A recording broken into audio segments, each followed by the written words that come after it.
আজ 15ই আগস্ট স্বাধীনতা দিবস। এই স্বাধীনতা দিবসের দিন আমি কয়েকটা কথা বলতে চাই।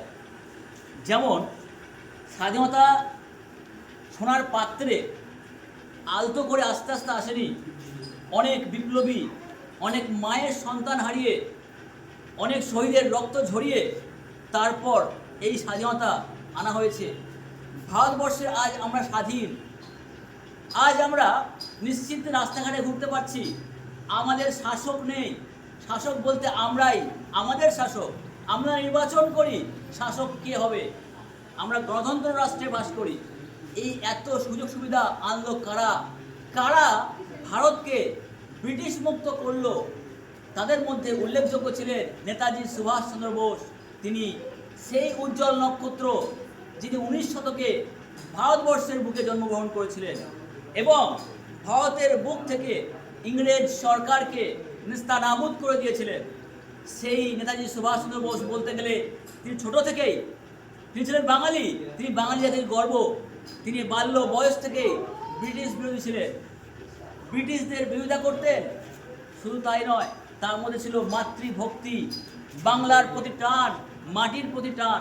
তাই জন্যই তো ইংরেজদের দেওয়া প্রতিটা আইন, নিয়ম, কানুনকে বুড়ো আঙুল দেখিয়ে তিনি বিপ্লবের ডাক দিয়েছিলেন।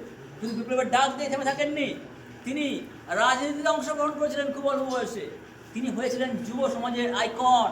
যুব সমাজ তাকে অ্যাকসেপ্ট করেছিল, কারণ যুব সমাজ চেয়েছিল এমন একজন মানুষকে যিনি ভারতবর্ষের বুকে আসবেন, যুবক যুবতীদেরকে একত্রিত করবেন এবং তাদেরকে দিয়ে তিনি নেতৃত্ব দেবেন। তখন তারা পেয়ে গেছে নেতাজিকে, যিনি ছিলেন উজ্জ্বল, যিনি ছিলেন উজ্জ্বল নক্ষত্র, যেমন ছিল জলবা, তাকাত ছিল। সেই মানুষটা প্রতিটা যুবকদেরকে একত্রিত করে তিনি আন্দোলনের ডাক দিয়েছিলেন।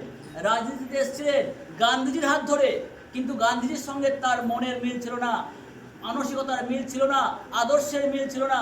গান্ধীজি ছিলেন অহিংস, সত্যাগ্রহ। কিন্তু অন্যদিকে নেতাজি ছিলেন কি? অনয় বিনয় করে নয়, আমার অধিকার আমি ছিনিয়ে নেব, আমার অধিকার আমার প্রাপ্য আমি আদায় করে নেব, আমি আদায় করতে জানি। এটা হচ্ছে যুবকের আইকনের কথা। কার কথা? নেতাজির কথা ছিলেন। তাই তো আদর্শ মিল না থাকার কারণেই নেতাজি কংগ্রেস ত্যাগ করেছিলেন। কংগ্রেস ত্যাগ করে নিজে একটা দল তৈরি করেছিলেন যার নাম দিয়েছিলেন ফরওয়ার্ড ব্লক।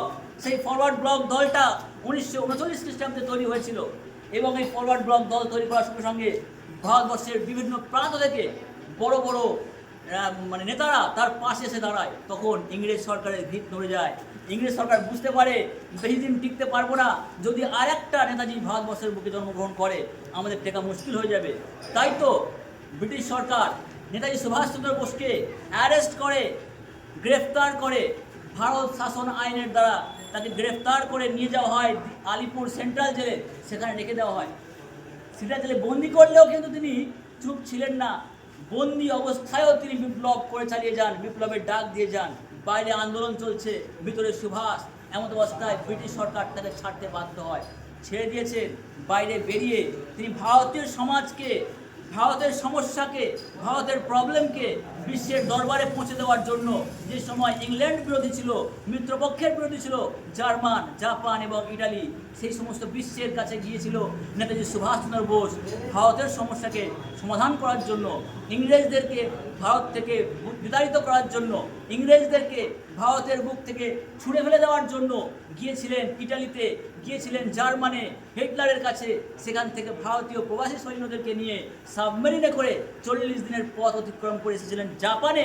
জাপানের তেজো তাকে হেল্প করে ইংরেজদেরকে তাড়ানোর জন্য। জাপানের তেজো তাকে পাঠায় রাসবিহারী বসুর কাছে। রাসবিহারী বসু তিনি ছিলেন বিপ্লবী মানুষ।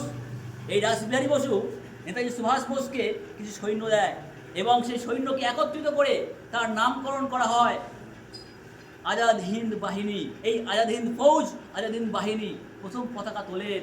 জয় হিন্দ স্লোগান তারাই তুলেছিল। দিল্লি চলো তারাই তুলেছিল। প্রথম পতাকা তারাই তুলেছিল, তিরঙ্গা পতাকা। প্রথম ইংরেজের সঙ্গে বিশাল যুদ্ধ হয়, সেই যুদ্ধে ইংরেজরা পালিয়ে যায় ল্যাজ গুটিয়ে। সেকেন্ডবার যখন যুদ্ধ হয়, ইংরেজ বিশাল সৈন্যরা নিয়ে আসে হাজির হয় ভারতবর্ষের পূর্ব সীমান্তে গিয়ে। যে যুদ্ধ হয় দ্বিতীয়বার, সেই যুদ্ধে এই আজাদ হিন্দ বাহিনী হেরে যায়, পরাজিত হয়। তাদেরকে গ্রেফতার করে নিয়ে যাওয়া হয় দিল্লি লালকেল্লায়। সেখানে তাদের সবাইকে ফাঁসি দেওয়া হয়। ভাবুন, আপনি ভাবুন, আপনারা ভাবুন, কাদের ফাঁসি দেওয়া হয়েছিল, কারা রক্ত ত্যাগ করেছিল, কারা শ্রম দিয়েছিল, কারা বিদ্যা বুদ্ধি জীবনকে উৎসর্গ করেছিল ভারতবর্ষের জন্য, ভারতবর্ষ স্বাধীন করার জন্য, যাতে আগামী প্রজন্ম সুখে থাকে, যাতে আগামী প্রজন্ম ভালো থাকে, আমাদের জন্য। কিন্তু আজকে আমরা কি স্বাধীন? আজকে আমরা কি স্বাধীন হতে পেরেছি? আজও স্বাধীন একমাত্র পুঁজিবাদীরা স্বাধীন, আজও স্বাধীন একমাত্র মালিক শ্রেণী স্বাধীন, আজও একমাত্র স্বাধীন হচ্ছে বড়লোক শ্রেণীর স্বাধীন। কিন্তু আজ শ্রমিকরা, সেই কৃষকরা আজও কিন্তু পরাধীন রয়ে গেছে, গণতন্ত্র আজও পরাধীন। ভাবুন, আপনি স্বাধীন হতে পেরেছেন? Thank you.